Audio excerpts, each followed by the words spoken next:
Okay, let's dive into Chapter 5, the divorce process. So, after reading this chapter and hearing this lecture, you should be able to describe how the culture of divorce has evolved over the past 4 decades, list the 4 primary methods of altering the marital status, identify the basic stages of the divorce process, distinguish among the 6 major alternative dispute resolution methods used in the family law context, provide examples of jurisdictional issues that may arise in divorce cases, and identify the most common fault and no-fault grounds for divorce. List defenses available to defendants in divorce actions, and describe the role of the paralegal at each major stage of the divorce process. So, starting with how the culture of divorce has evolved over the past 4 decades. Some of the major changes that have occurred include the following: a decreased emphasis on fault, an emphasis on divorce as an economic event and the spouses as equal partners, the institution of child support guidelines, the codification of criteria to guide decisions about custody, spousal support, and property division, the introduction of parenting plans and programs, the creation of support systems and user-friendly court procedures for parties who want to proceed pro se, a reduction in litigation due in part to an increased use of ADR methods, a movement toward respect for autonomy and privacy in family relationships. What are the 4 primary methods of altering the marital status? The 4 primary methods of altering the marital status are divorce, legal separation, separate maintenance, and annulment. In Ohio, we also utilize, and many states utilize, dissolution, which I'll talk about separately. So first of all, divorce is a judicial determination that a marriage is legally terminated. A legal separation, sometimes called a limited divorce, is a judicial determination that allows the parties to live separate and apart without dissolving their legal relationship as husband and wife. Separate maintenance is an alternative to legal separation in some states where court-ordered spousal support is ordered while the parties are living separate and apart but are not technically divorced. An annulment is the legal procedure for declaring that a marriage is null and void because of an impediment existing at the time of its inception. Again, in Ohio, we utilize divorce and dissolution. Legal separation and annulment are the primary methods in Ohio. The end result of a divorce and a dissolution is the same. You end up with a judicial decree that terminates the marriage. The process by which you get there is different, though. Divorce is a contested proceeding. A dissolution is an uncontested or proceeding by agreement. So it's really the method in which you get there is different. And so some of the documents that you file are going to be different for a dissolution as opposed to a divorce. And again, being that it is an agreed proceeding, you really don't have all of the hearings and other things that you would otherwise have in a divorce case. Identify the basic stages of the divorce process. Each state establishes its own procedural rules for divorce or dissolution of marriage. In some states, they are the same as for civil actions in general. In others, there are specific rules applicable to domestic relations practice and procedure. The majority of divorce actions are settled, and only about 10% proceed all the way to trial. What are the basic steps in the divorce process? It starts with the initial client interview, where we identify what the primary issues in the case are going to be. Are we going to be dealing with custody, property division, grounds for divorce, etc.? The potential for mediation is explored throughout the process. I would reword that to state that the potential for alternative dispute resolution is explored. Typically, once people have taken the step of hiring an attorney, they're going to utilize their attorney's services for negotiating the divorce case. So negotiation is one form of alternative dispute resolution. Mediation is another form. We do on occasion send our clients out for independent mediation, but typically the majority of cases are going to be resolved through the process of negotiation. Jurisdictional issues and choice of proper venue are identified and resolved if necessary. Complaint is filed and plaintiff's attorney files an appearance. There is a summons and a complaint which are served on the defendant. The defendant files an answer or a motion to dismiss, and his or her attorney files an appearance or a limited appearance. It would be a limited appearance if they were seeking to have the complaint dismissed. Motions for temporary orders are filed and heard if warranted. Discovery is conducted if warranted and feasible. Again, discovery is the process by which we go about gathering information, so it would be serving things such as requests for production of documents, interrogatories, requests for admissions. Those are going to be part and parcel of the discovery process. The separation agreement is negotiated, drafted, reviewed. If all issues are settled, the agreement is filed with the court and the parties proceed to a final hearing.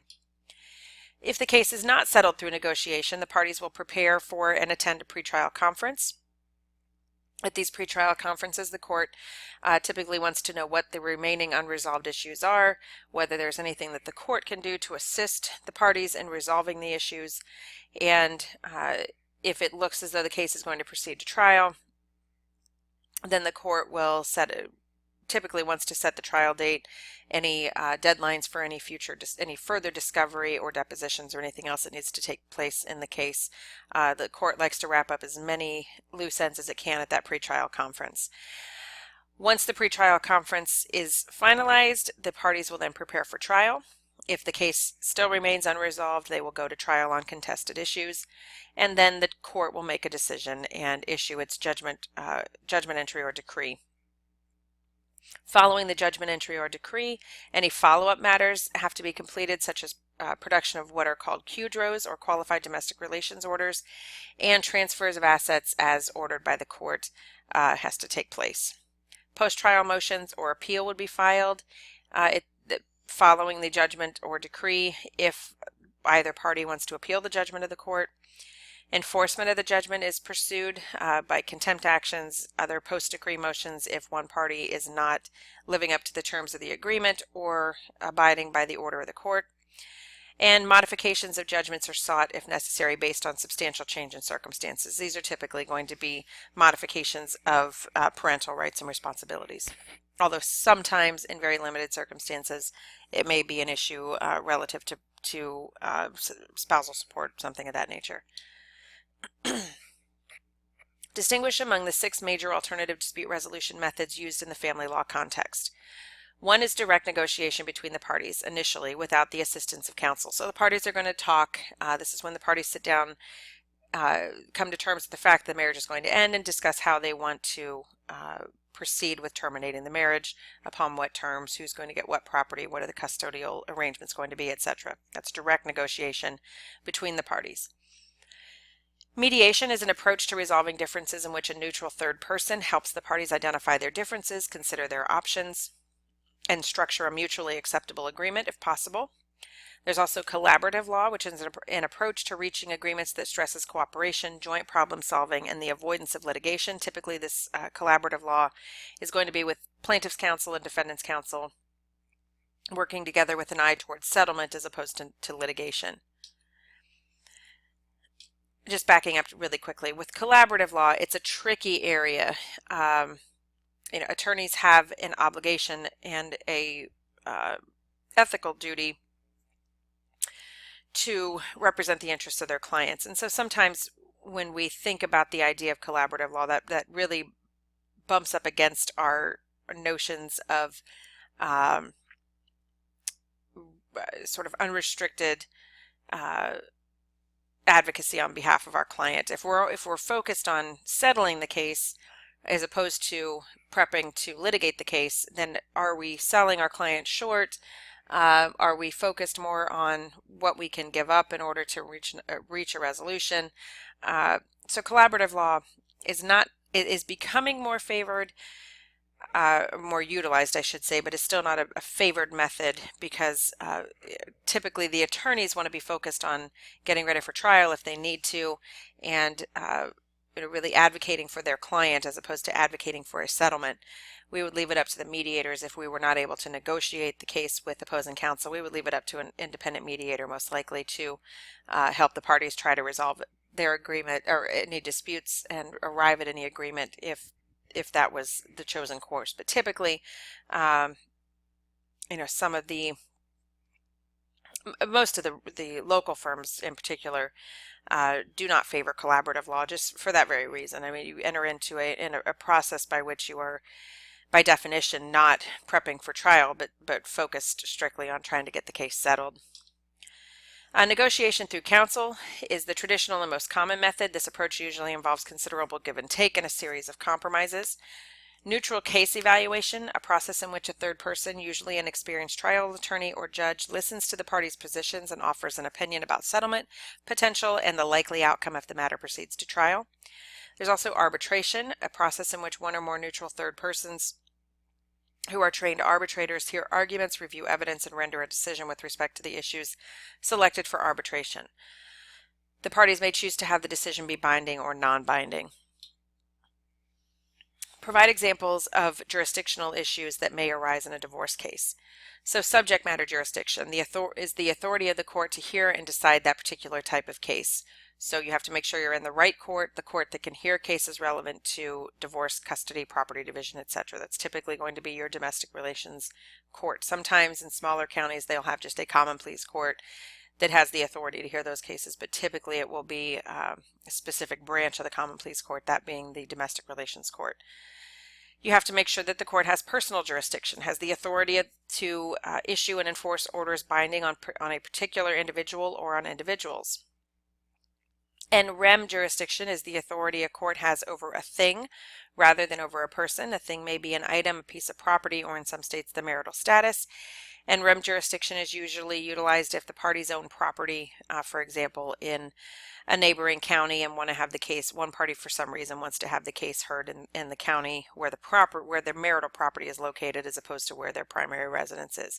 Something of that nature. Sometimes when you have high profile clients, they don't want to have their case heard in the county where they reside because it's all a matter of public record and they want to retain some element of privacy, so they will have the court exercise jurisdiction under one of these other theories in order to keep that matter out of their local county court. What kind of jurisdictional issues arise in divorce cases? Does the plaintiff satisfy the state's residency requirements so that he or she can file an action for dissolution of marriage in the state? Don't confuse dissolution and divorce. Your text uses them sort of interchangeably. They are two separate processes in the state of Ohio. But when it says dissolution, it means just the dissolution, the dissolving of the marital relationship, which is a termination of the marital relationship by one of the means that we have discussed. Is he or she domiciled in the state? How is domicile established? These are all things to make sure that you're aware of when you have a client coming into the office. So you need to ask the questions: how long have you been a resident of the state? How long have you been a resident of the county? Which court has subject matter jurisdiction over divorce and related matters in the state? In Ohio, it is the Domestic Relations Division of the Common Pleas Court. Subject matter jurisdiction is established by statute. So know the statute in the state in which you are practicing. Are all related matters before the divorce court? For example, if a custody order is in place based on an abuse action heard in another court, it will need to be consolidated with the family court action. So say, for example, there was an abuse neglect dependency case filed in the juvenile court, and the juvenile court was exercising some form of jurisdiction or some sort of custody over the child. That order is going to have to be consolidated with the family court action, and that order of the juvenile court is going to have to be taken into account when the domestic relations court is issuing its orders. In which specific court should the complaint for divorce be filed? I.e., in which geographical location is venue proper? In what county, for example? If the parties reside in two separate counties, if one party has moved out, parties separated 6 months prior, one party has established domicile in one county, one party remains in the original marital county, where do you file? Well, if both parties have established residency, you can file in either county. So make sure that you're in the proper location for filing of the complaint. Does the court have personal jurisdiction over the defendant? Are the defendant's whereabouts known? Can the defendant be located so that he can be properly served? Is he a resident of another state? And if so, can personal jurisdiction be obtained through the state's long-arm statute? If the court lacks personal jurisdiction over the defendant, but the plaintiff is domiciled in the state, can the court bifurcate the divorce action, dissolve the marital status, and leave the other issues for a later action in the same or a different state where the court has personal jurisdiction over the defendant? Does the court have en rem jurisdiction over the property involved in the divorce action? Are real estate or timber rights, etc., physically located in another state beyond the court's jurisdictional boundaries? All of these things are jurisdictional issues that you need to take into account when you're filing your divorce action. Next, identify the most common fault and no fault grounds for divorce. Each state establishes by statute its own grounds for divorce. The reasons it considers sufficient to warrant termination of a marriage. The grounds may be fault, a ground based on the fault of one of the parties, or no fault, based on the breakdown of the marital relationship rather than on the fault of one of the parties. Approximately 60% of the states identify both fault and no fault options, and the remaining 40% have eliminated fault grounds and have only a no fault option. In a limited number of states that have adopted covenant marriage, divorce typically can only be sought on fault grounds. In Ohio recognizes fault and no fault grounds. Important point to remember, when you are drafting a complaint for divorce, you must state fault and no fault grounds. The reason being that if, for example, you've only stated a fault ground of, the no fault ground of incompatibility, and you get into a final hearing and one party said, the defendant says, no, I still love my husband, I don't want this divorce. The court cannot grant the divorce on the no fault ground of incompatibility because one of the parties does not agree that they are incompatible. You have to state a fault ground in case that happens so that you can then proceed to present testimony and evidence on the fault ground to establish that the court can then terminate the marriage. So in Ohio, as a drafting point, make sure that you always include no fault and fault grounds. The fault grounds are specifically designated by statute. You can look those up.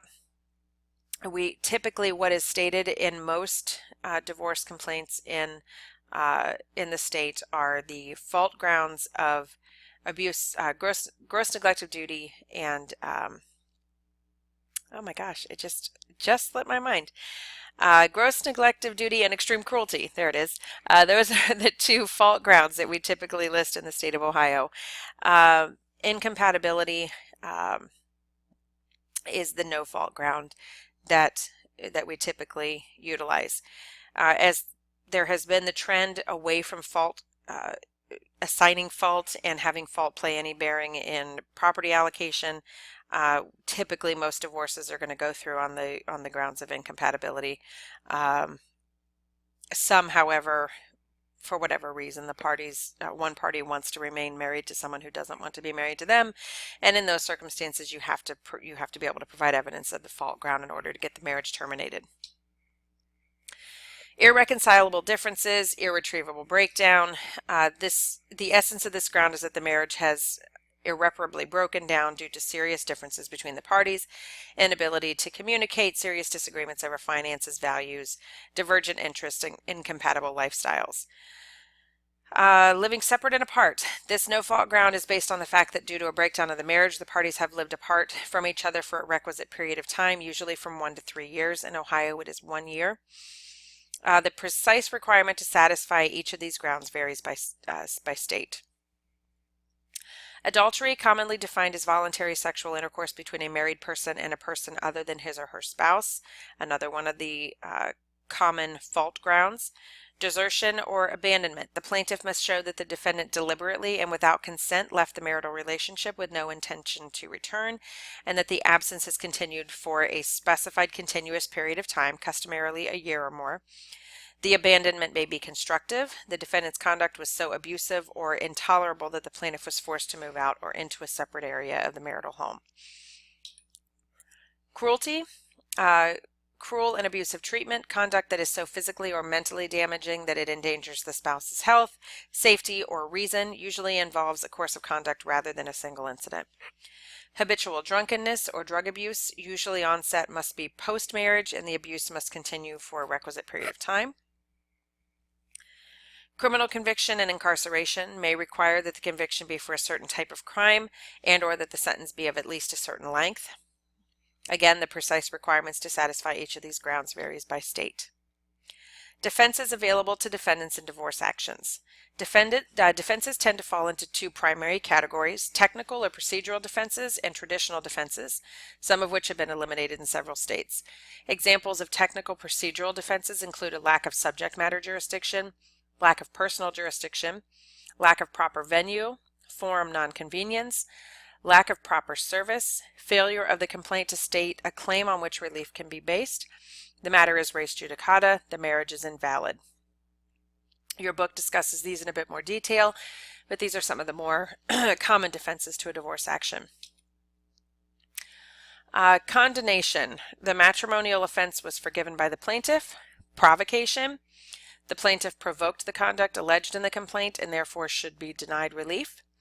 Recrimination. The defendant alleges that the plaintiff has also committed a marital wrong and therefore should not be granted a divorce. Connivance. The plaintiff consented to or participated in the act complained of in the complaint. Collusion. Less of a defense than a collusion by the court. Less of a defense than a conclusion by the court that the parties should not be granted a divorce because they jointly deceived the court as to the true nature and purpose of the action, such as when the parties sought a divorce solely to obtain a public benefit in support of a chronic illness. So describe the role of the paralegal at each major stage of the divorce process. The role played by the paralegal depends on the paralegal skill level, the policies and practices of the supervising attorney, and whether the firm represents the plaintiff or the defendant. All tasks are performed under the supervision of an attorney. Some of the most important tasks performed include participating in client interviews. See Paralegal Application 5.1 on pages 125 and 126 of the text for more information on the client's initial interview. Helping to gather necessary information and documents such as copies of the marriage certificate. Drafting the plaintiff's complaint, the main pleadings in a divorce case that set forth the nature of the action and the request for relief or the defendant's response, which is the answer or motion to dismiss. Help arrange for service when necessary. Draft documents and pleadings in support of the client's case, such as motions for temporary orders and other matters. Requests for fees, appointment of appraisers, and GALs. GALs are guardian ad litems who are appointed by the court to represent the interests of the children. Also drafting affidavits, memoranda in opposition to motions, required forms, etc. Drafting discovery requests and responses to discovery requests as directed and timely. Discovery requests have certain stated time limitations in which to respond, and the failure to respond within the allotted amount of time can result in sanctions against the attorney who failed to respond timely, and also in some severe consequences for the client's case, particularly when you're talking about things such as requests for admissions. And those are things that you'll get into more if you haven't already discussed it in other courses. But things, for example, in requests for admissions, if a party fails to respond timely to a request for admissions, anything asked in those admissions is deemed to be admitted, which can be damaging for your client's case. So there are consequences for failure to timely respond to discovery. Draft separation agreements, review and comment on proposed agreements, assist the client with completion of financial affidavits and child support guideline worksheets as needed. Conduct research as assigned on a variety of topics, including grounds for divorce, methods of service, and statutes and case law governing custody, spousal support, property division, etc. Maintain and monitor the case file, being sure to include proofs of service, certified copies of critical documents, etc. Assist with preparation for trial, drafting pretrial memoranda, memorandum of law, proposed findings of fact and conclusions of law, proposed judgments, help compile trial and exhibit notebooks, prepare subpoenas and arrange for service, create PowerPoint presentations and other exhibits, draft post-trial motions and appeal materials if warranted, and assist with other necessary post-trial follow-up and enforcement actions, such as preparation of qualified domestic relations orders.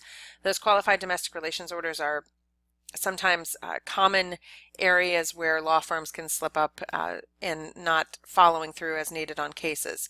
Once you have the final decree in hand, that's not necessarily the end of the case. If there is an allocation of retirement benefits, for example, the qualified domestic relations orders have to be prepared and sent to the necessary agencies in order to get enforcement of those orders. So the decree doesn't end all of the law firm's responsibilities.